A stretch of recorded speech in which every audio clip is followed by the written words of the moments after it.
Apa kan? Mana? Tuan này chăm giờ thấy nó như cái nhiệm vụ nó tao đơn như nàng đen hoa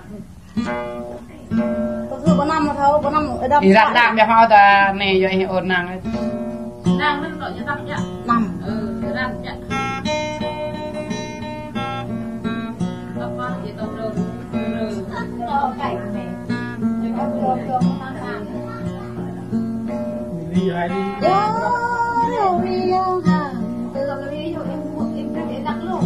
Lời ông rơi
hơi chỗ này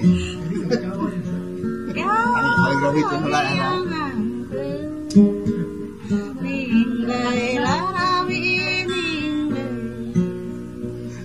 tak ada cái hơi chỗ này và họ cách tắt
năm một tâm rệp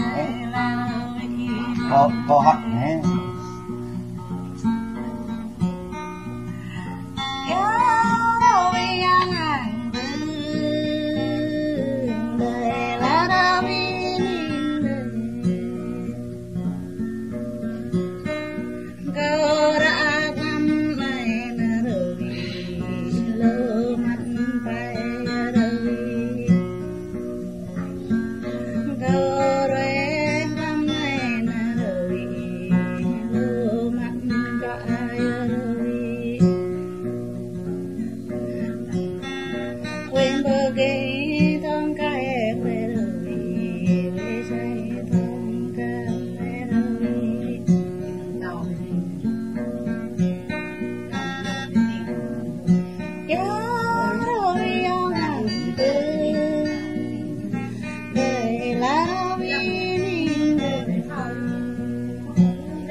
Chào